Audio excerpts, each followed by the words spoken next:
Hello and welcome to smart learning. আজকে the Hindu এবং অন্যান্য গুরুত্বপূর্ণ নিউজ এডিটোরিয়াল ডিসকাশনে সকলকে স্বাগত। তো ফার্স্ট পেজে যে নিউজ রয়েছে, Qatar free 8 Indian navy veterans facing death row. তো কাতার থেকে 8জন ভারতীয়কে মুক্তি দেওয়া হয়েছে। এইটা আমরা বাংলা নিউজে দেখব।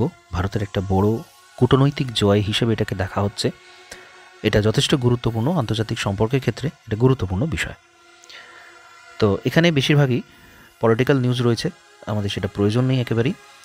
আমরা এডিটোরিয়াল সেকশানে চলে যাব। এখানে বেশ কিছু গুরুত্বপূর্ণ বিষয় তুলে ধরা হয়েছে।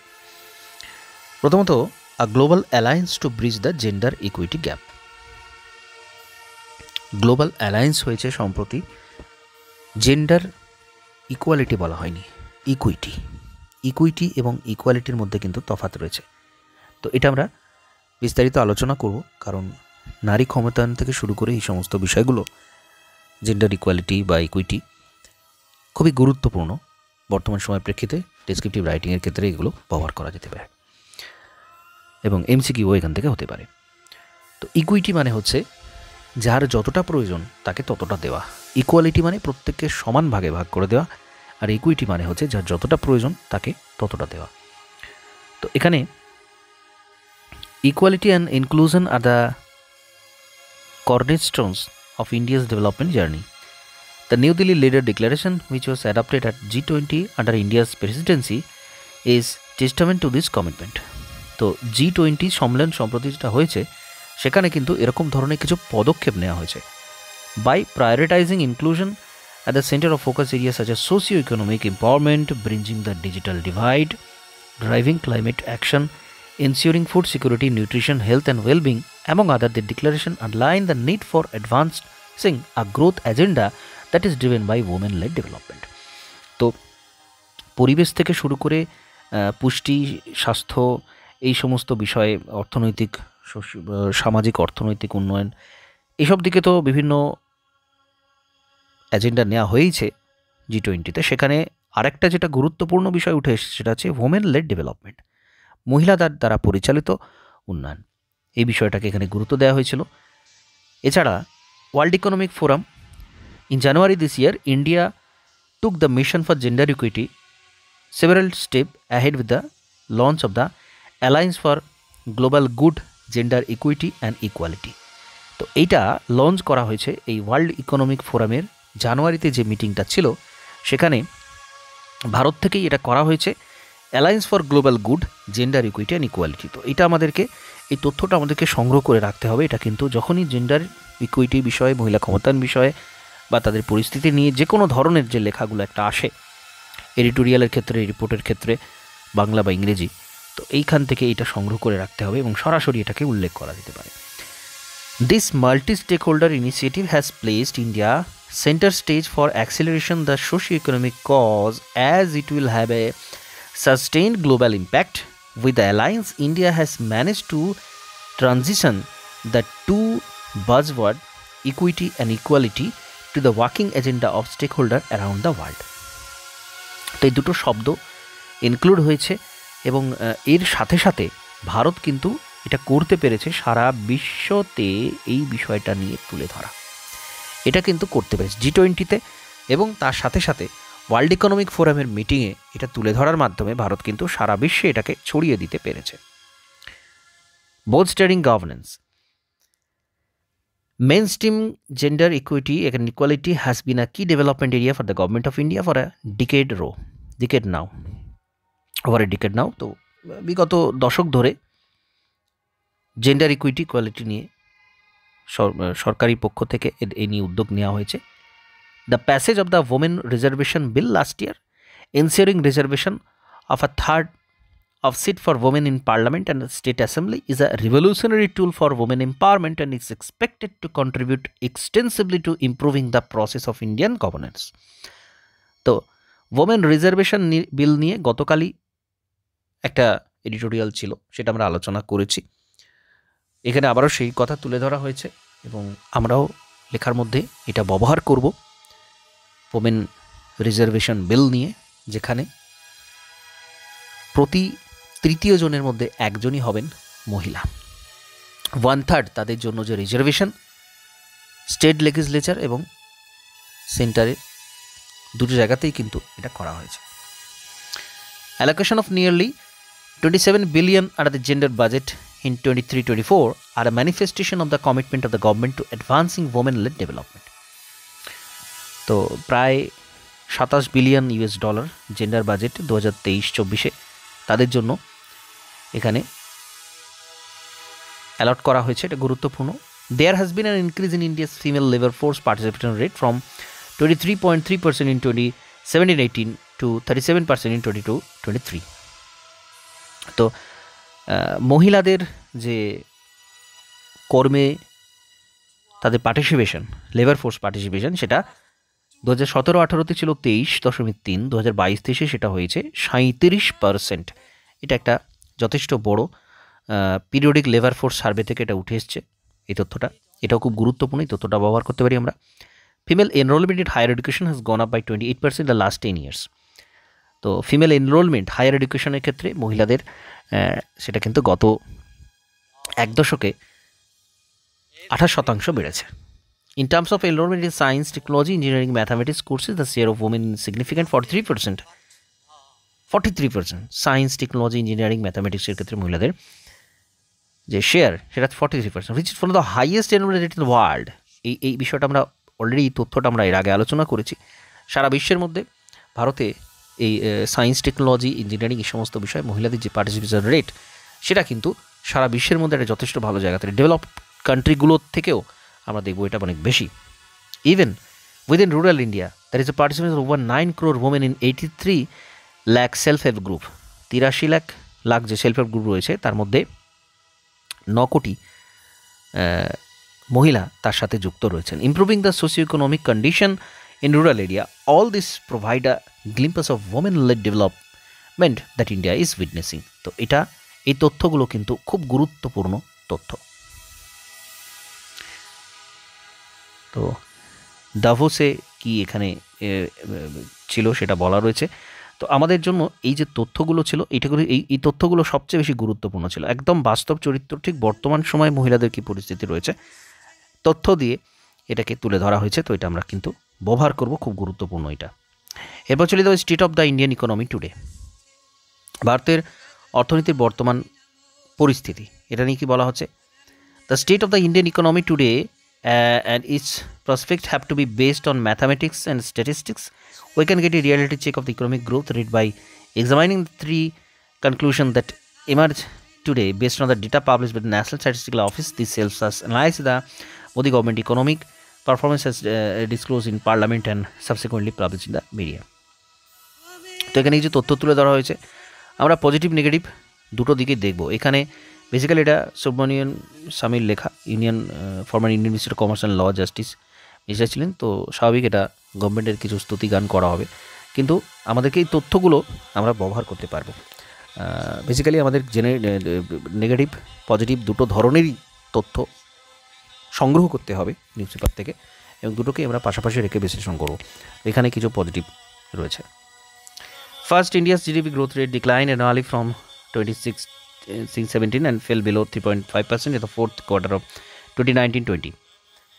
This 4-year continuous decline from a 7% growth rate to 3.5% rate has never been acknowledged by the government. Second, it is essential to recognize that since 2020, Prime Minister Narendra Modi widely publicized Vikash, or development model of reality, as a so-called Hindu rate of growth in GDP, which had been achieved during the Congress Socialist period of 1950 to 77.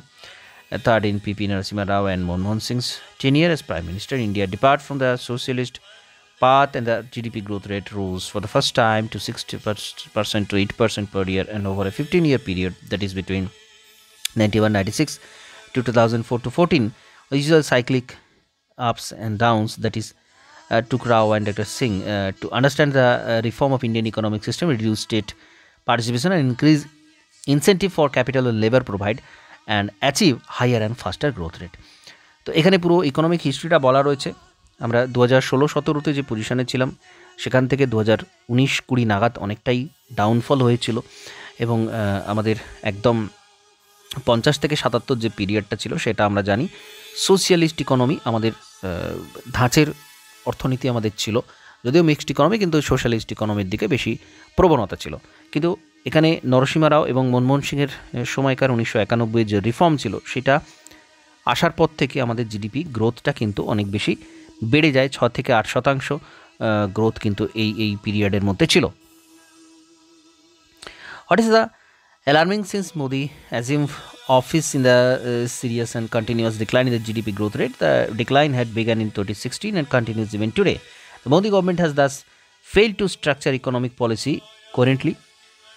Incoherence prevailed during the 2040-23 period and will perhaps continue in the future as well. Furthermore, not only has the GDP growth rate had been declined since 2016, but brazen announcement of rosy predictions were and are being published annually in the media, with outstaged claim made by Mr. Modi. One such claim made in 2000 that India will become a 5 trillion economy 24. This implied a doubling of GDP in the 5-year or in towards a 15% annual growth rate of GDP. There has been no policy structuring presented at the time, nor has anyone in government shown willingness to the debate in the public forum. Post COVID-19, we had read in the media that the growth rate of GDP is around 60%, 6% annually, but this is the misleading and deliberately so, because what is not disclosed in the growth rate includes recovery as well since 2020-22. Hence, it was calculated the GDP growth rate between 2019-22 to the two normal years. It works out of less than 4% per year for the period. The Modi government is elected democratically. Hence, it is obliged to disclose facts transparently to the people. তো এখানে যে বিষয়টা বলতে চাওয়া হয়েছে যে actually 2019 থেকে 22 এই যে পিরিয়ড, বেসিক্যালি 20-22 কোভিড পিরিয়ডে যে সময়টা ছিল, সেই সময় যেহেতু অর্থনীতি অনেকটা নেগেটিভে ছিল, তারপরের যে জাম্প যেটা হঠাৎ করে বাড়ে, কারণ আমরা জানি প্রিভিয়াস ইয়ারের ওই টাইমের যে জিডিপি গ্রোথ ছিল সেই তুলনায় পরের বছরটা হিসাব করা হয়। তো পরের বছর যখন বেশি দেখাচ্ছে, তার মানে আগের বছর অনেকটা কম ছিল, সেই কারণে গ্রোথ রেটটা অনেক বেশি দেখাবে। তো সেইটাই এখানে বলতে চাওয়া হয়েছে যে অ্যাকচুয়াল যে গ্রোথ রেট সেটা কিন্তু খুব বেশি ছিল না। তো এরপর এখানে বিভিন্ন স্টেটের এক্সাম্পল দেওয়া রয়েছে, যেটা নট ইম্পর্টেন্ট। এখানে যেটা তুলে ধরা হয়েছে মেনলি আমরা সেই পয়েন্টগুলোই আলোচনা করলাম। এরপর একটা গুরুত্বপূর্ণ এডিটোরিয়াল রয়েছে, আর record number of global voter exercise right in 2024। তো একটা বড় অংশ, সারা বিশ্বের বড় অংশ 2024 কিন্তু ইলেকশন হচ্ছে সারা বিশ্ব জুড়ে। প্রায় 50টারও বেশি দেশে সারা বিশ্বের 45% মানুষ তারা ভোট দিচ্ছে। Democracy on the decline in many nation, প্রচুর দেশে কিন্তু গণতন্ত্র সেই অর্থে ডিক্লাইন হয়েছে, এটা আমরা দেখেছি। তো এখানে খুব সুন্দর কিছু চার্ট দেওয়া রয়েছে। ন্যাশনাল লেভেল ইলেকশন রয়েছে বেশ কিছু দেশে, ইউরোপিয়ান ইউনিয়ন পার্লামেন্টে ইলেকশন রয়েছে, এটাও একটা গুরুত্বপূর্ণ বিষয়, এবং আমরা ছবিটা দেখলেই বুঝতে পারবো এটা প্রচুর দেশে কিন্তু ইলেকশন 2024 হতে চলেছে।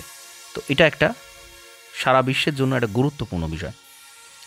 Over 50 countries in which close to 45% of the people in the world reside have gone to the polls or will get to the polls this year. This only include those countries which conducted or will conduct national level polls this year or are part of the nation which chose to European Parliament. Countries conducting local election have been ignored. With the world population on the rise and many countries having elections this year, estimates indicate that 24 could see the highest number of vote poll in the history. তো এটা আমরা দেখতে পাবো 2024 সারা বিশ্ব জুড়ে, যেহেতু প্রায় অনেক দেশে ভোট হচ্ছে, তো সব থেকে বেশি এই বছরে কিন্তু সেই ভোটটা অনুষ্ঠিত হতে চলেছে, এটা এখানে বলা হচ্ছে। তো এটা গুরুত্বপূর্ণ বিষয়। এখানে আরও অনেক তথ্য রয়েছে, সেটা সব কিছু গুরুত্বপূর্ণ নয়, জাস্ট এটা দেখে নিলাম।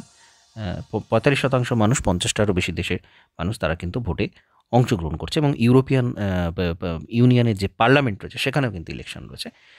তো এটা নিয়ে যদিও আমরা বেশ কিছুদিন সময় আগে দেখেছি, একদম জানুয়ারির শুরুতে এটা নিয়ে অনেক পাবলিশড হয়েছে এডিটোরিয়াল।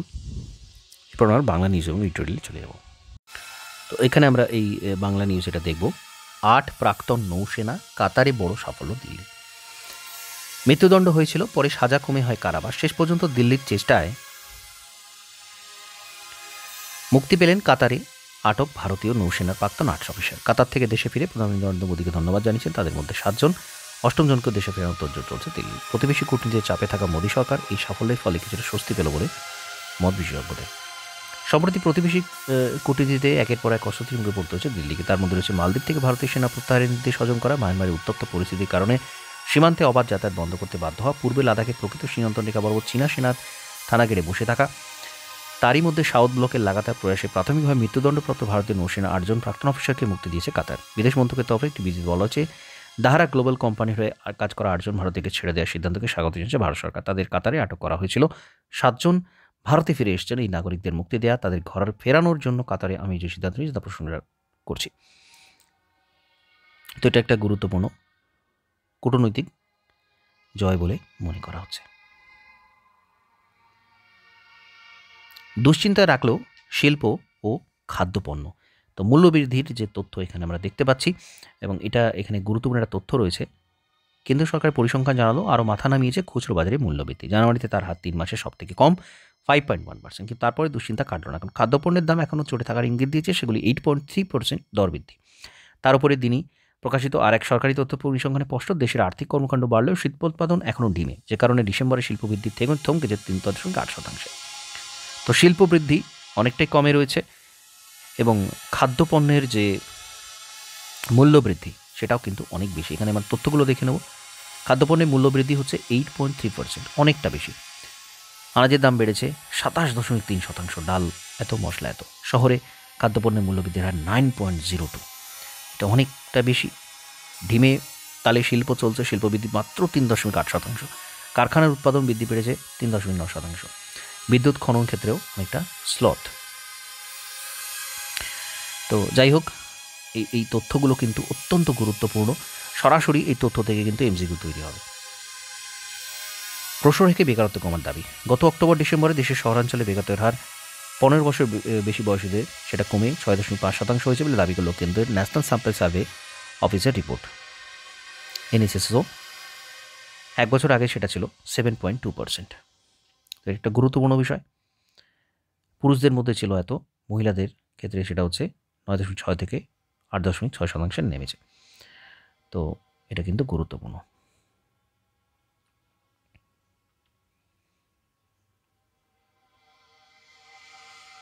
শ্রীলঙ্কা এবং মরিশাসে চালু হলো ভারতের ইউপিআই। তো এই নিউজটা আমরা ছোট করে দেখেছিলাম আগে। শ্রীলঙ্কা এবং মরিশাস এই দুটো দেশে ভারতের ইউপিআই পরিষেবা চালু হয়েছে।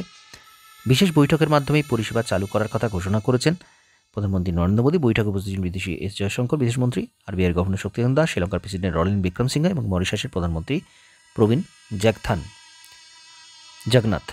শ্রীলঙ্কা মরিশাসে ভ্রমণকারী ভারতীয় নাগরিকদের পাশাপাশি ভারতে আসা মরিশাসের নাগরিকদের জন্য ইউপিআই পরিষেবা পাওয়া যায় বলে জানানো হয়েছে। তো এটা একটা খুব গুরুত্বপূর্ণ ডেভেলপমেন্ট আমরা দেখতে পাচ্ছি। আগামী দিনে হয়তো দেখা যাবে আরও অনেক দেশ এই পরিষেবাটাকে গ্রহণ করেছে, অ্যাকসেপ্ট করেছে। এর আগে আমরা দেখেছি ফ্রান্সে প্যারিসে যারা আইফেল টাওয়ারে ভ্রমণ করবেন সেখানে কিন্তু তারা ইউপিআইতে পেমেন্ট করতে পারবেন। এখানে একটা নিউজ রয়েছে, মুর্শিদাবাদের লালগোলা ব্লকে পদ্মার উপর মায়ার পরীক্ষামূলকভাবে চালু হলো নদী বন্দর। সোমবার এর আনুষ্ঠানিক উদ্বোধন করছেন বন্দর জাহাজ জলপথের মন্ত্রকের প্রতিমন্ত্রী শান্তনু ঠাকুর। তিনি জানছেন, ময়া থেকে বাংলাদেশের অরিচা হয়ে অসমের ধুবড়িতে পণ্য পরিবহনের ক্ষেত্রে প্রায় 930 কিলোমিটার দূরত্ব কমবে। এর ফলে জলপথে বাংলাদেশের বছরে প্রায় 26 লক্ষ টন পণ্য রপ্তানি করা যাবে। তো এটা একটা গুরুত্বপূর্ণ, খুব গুরুত্বপূর্ণ বিষয়। মুর্শিদাবাদের লালগোলা ব্লকে পদ্মার ওপর ময়ার পরীক্ষামূলকভাবে চালু হলো নদী বন্দর। তো খুব গুরুত্বপূর্ণ এই ডেভেলপমেন্টটা, এটা মনে রাখতে হবে। এরপর আমরা বাংলা এডিটোরিয়ালে চলে যাব। এখানে আমরা পাকিস্তানে ভোট প্রক্রিয়া, তাদের কিছু গুরুত্বপূর্ণ বিষয় সম্পর্কে জানবো, যেহেতু প্রতিবেশী দেশ এবং আন্তর্জাতিক ক্ষেত্রে এই বিষয়টা অত্যন্ত গুরুত্বপূর্ণ। পাকিস্তানের মানুষ সত্যি দুর্ভাগা। 47 সালের পর থেকে একবারই অবাধ নির্বাচন হয়েছিল, সেটা 1970 সালে, যার পরিণতি পাকিস্তানি বিভাজন, বাংলাদেশ রাষ্ট্রের জন্ম। গত 8 ফেব্রুয়ারি 16তম জাতীয় পরিষদ গঠনে ভোট হয়ে গেল। ইন্টারনেট মোবাইল পরিষেবা ভোটের দিন বন্ধ ছিল। ভারত বা অন্য দেশের সাংবাদিকদের ভোট কভার করার জন্য ভিসা দেওয়া হয়নি। যুক্তি, সাম্প্রতিক সন্ত্রাস, এখন বালুচ সীমান্তে ইরান আক্রমণ, পাল্টা হানাও সেখানে হয়েছে, এসবের জন্য সেটা বন্ধ ছিল বলা হয়েছে। যাই হোক, পাকিস্তানের ভোট প্রক্রিয়াটা দেখে নেব। পাকিস্তানের প্রধানমন্ত্রী মনোনীত হন, সেই আনুষ্ঠানিক সাংবিধানিক প্রক্রিয়াটি এক ঝলকে দেখে নেওয়া যায়। পাকিস্তানি ভোটার সংখ্যা 12.80 লক্ষ। বিধিভুক্ত দল মোট 167, ভারতীয় পরিষদে প্রার্থী 5,121 জন। 4টি রাজ্যে প্রাদেশিক নির্বাচনও হচ্ছে, সেখানে মোট প্রার্থী 12,695। নানা দল থেকে ভোটে যে প্রার্থীরা জিতবেন তারাই হবেন জাতীয় পরিষদের সদস্য। যে কোনো দলে যোগ দেওয়ার সুযোগ থাকে স্বতন্ত্র প্রার্থীদের। জাতীয় পরিষদ গঠিত হয়ে গেলে প্রধানমন্ত্রী নির্বাচনের জন্য সংসদীয় ভোট হবে। প্রধানমন্ত্রী হতে গেলে সে ব্যক্তির ন্যূনতম 169 জন সংসদের সদস্য ভোট পেতে হবে। এরপর নতুন প্রধানমন্ত্রী অন্য মন্ত্রীদের নিয়ে ক্যাবিনেট তৈরি করবেন, তাদের মাধ্যমে গঠিত হবে 5 বছরের কেন্দ্রীয় সরকার। প্রাদেশিক মুখ্যমন্ত্রীদের বাঁচতেও সরকার গঠনও একই প্রক্রিয়া অনুষ্ঠিত হবে। একাধিক পশ্চিমী সমীক্ষা বলছে প্রতি 10 জন পাকিস্তানি নাগরিকদের মধ্যে 7 জনই নির্বাচনী স্বচ্ছতার প্রশ্নে আস্থার অভাব বলে মনে করছেন, অর্থাৎ তারা নির্বাচনকে অবাধ হচ্ছে, স্বচ্ছ হয়েছে বলে মনে করছেন না বেশিরভাগই। বেশ বিক্রির ইতিহাস। 1958 সাল থেকে পাকিস্তানে একটানা সামরিক কর্তৃত্বের আধিপত্য ছিল। 2008 সালে জনসাধারণ দ্বারা নির্বাচিত সরকার 2013 সালে প্রথমবার আরেক নির্বাচিত সরকারের হাতে ক্ষমতা তুলে দিতে পেরেছিল। ইতিহাসবিদ আয়েশা জালাল মনে করেন সে ছিল গণতন্ত্রের এক মাইল ফলক, কিন্তু দুর্ভাগ্যক্রমে মাত্র 4 বছরের মধ্যেই নওয়াজ শরীফকে বরখাস্ত করা হয়। বরখাস্তের কাজটি করে সুপ্রিম কোর্ট। পাক সেনাবাহিনী তা সমর্থন করে। সেনা ও পাক বিচার ব্যবস্থার এই নিবিড় ঐক্যের পিছনে নাকি রয়েছে শিল্পপতি ব্যবসায়ীদের এক ক্ষুদ্র অভিজাত গোষ্ঠী। 2018 সালে নওয়াজকে সরিয়ে এলেন ইমরান। তখন সেনাবাহিনীর তাস ছিলেন ইমরান। সেই সময় নওয়াজ শরীফের বিরুদ্ধে আদালতের রায়ের ভিত্তিতে তাকে দেশছাড়া করে দেওয়া হয়। আর আজ আবার একইভাবে ইমরান খান ও তার দলের বহু শীর্ষ নেতাকে জেলে পুরে নওয়াজ শরীফে ফিরিয়ে আনা হলো। মূল শর্তটি হচ্ছে সামরিক নেতৃত্বের কাছে রাজনৈতিক নেতৃত্বের আত্মসমর্পণ চূড়ান্ত তোষণ। নওয়াজ যখন এই তোষণ করতে রাজি হননি, তখন তার বিরুদ্ধে ইমরানকে লেলিয়ে দেওয়া হয়। তো এই ব্যাপারটা কিন্তু একইভাবে তার পুনরাবৃত্তি ঘটানো হয়েছে, একজনকে অন্যজনের বিরুদ্ধে নেওয়া হয়েছে। তো এইটাই কিন্তু খুব গুরুত্বপূর্ণ বিষয়। পাকিস্তানে এই যে ইতিহাসটা, এটা আমাদের জানা গুরুত্বপূর্ণ। নয়াদিল্লি কী করবে? এই মুহূর্তে পাকিস্তানের তুলনায় ভারতে অনেক বেশি শক্তিশালী দেশ, আর্থিক উন্নয়ন সব বিষয়ে পাকিস্তানের বিপর্যস্ত। এই অবস্থায় নওয়াজ শরীফের সঙ্গে মোদী কি শীর্ষস্তরে আবার কথোপকথন শুরু করবেন? মনে রাখতে হবে ভারত আজ বিশ্বে এক গুরুত্বপূর্ণ শক্তি। আর্থিক দিক থেকে ভারত পাকিস্তানের যে বহুগুণে শক্তিশালী। প্রথম প্রশ্ন, পাকিস্তানের কথা শুরু করা ভারতের জন্য আজ কতটা জরুরি? অনেক ভারতীয় কূটনীতিক নওয়াজ ক্ষমতাসীন হতে না হতেই বন্ধুত্বের সবুজ ঝান্ডা দেখাতে চাইছেন না। 2024 লোকসভা ভোটের আগে দ্বিপাক্ষিক আলোচনা শুরুর সম্ভাবনা খুব কম। সৌদি আরব সংযুক্ত আমির শাহের সঙ্গে নরেন্দ্র মোদীর ঘনিষ্ঠ সম্পর্ক গড়ে তুলেছেন। ইউএসএরও সমর্থন হয়েছে এই সাথে। ইউএসএ রাশিয়া দুপক্ষের সাথে ভারতের সম্পর্ক রক্ষা করছে। ইসরায়েলের সাথে ভালো সম্পর্ক রেখেও ইরানের সাথে মৈত্রীর বন্ধনে আবদ্ধ ভারত। এখন ভারতের প্রতিবেশী পাকিস্তানকে তার প্রতিবেশী ইরান আক্রমণ করছে, আবার ফ্রান্স, জাপান, অস্ট্রেলিয়ার মতো মিডল পাওয়ার গোষ্ঠীর সাথে নয়াদিল্লির সম্পর্ক মধুর রেখেছে। তবুও বেশ কিছু কূটনৈতিক মনে করেন পাকিস্তান ক্ষুদ্র রাষ্ট্র হলেও চীন পাকিস্তান ঐক্য এখনও সুদৃঢ়। চীনের সঙ্গে ভারতের বৈরিতার ভবিষ্যৎ এখনও স্পষ্ট নয়। চীন যেভাবে প্রতিবেশী রাষ্ট্রগুলির উপর নিয়ন্ত্রণ বাড়াতে আক্রমণাত্মক, তখন পাকিস্তান চাইলে সাড়া দেওয়াই উচিত, এটা কিন্তু লেখক মনে করছেন। তো পাকিস্তান পরমাণু শক্তির রাষ্ট্র। প্রকাশ্য সংঘাত ছাড়া পাকিস্তান ভারতের ভিতরে সন্ত্রাস রপ্তানি করেছে ছায়াযুদ্ধের মাধ্যমে। পাকিস্তান এটা করেছে। পাক সেনা যে ভবিষ্যৎ আশ্রমকে কেন্দ্র করে সন্ত্রাস বাড়ানোর মরিয়া চেষ্টা করবে না, তার কি গ্যারেন্টি? আজ না হয় অর্থনৈতিক বিজয়ের প্রতিরক্ষা দুর্বল, পাকিস্তান একটু সামলে নিয়ে আবার যে ভারত বিরোধী আক্রমণ পথে যাবে না, তার কি নিশ্চয়তা রয়েছে? মোদীর সঙ্গে নওয়াজের ব্যক্তিগত সম্পর্ক আজও ভালো। নওয়াজ নিজেই ব্যবসা বাণিজ্য উন্নয়নের পক্ষে, ভারতকে নিয়ে বাণিজ্যিক উন্নয়ন পথে হাঁটতে পাকিস্তানকে সঙ্গে নেবে না। তো এটা একটা গুরুত্বপূর্ণ দিক তুলে ধরা হয়েছে, এবং উন্নয়নের ক্ষেত্রে এই ডেভেলপমেন্ট হওয়া উচিত বলে তিনি মনে করছেন, এবং তার সাথে সাথে প্রতিরক্ষার জন্য এটা গুরুত্বপূর্ণ হয় বলে তিনি মনে করছেন। তো এটা একটা গুরুত্বপূর্ণ দিক। তো এর সাথে সাথে আজকের গুরুত্বপূর্ণ নিউজ এডিটোরিয়াল ডিসকাশন এখানে সমাপ্ত করছি। নমস্কার, ধন্যবাদ।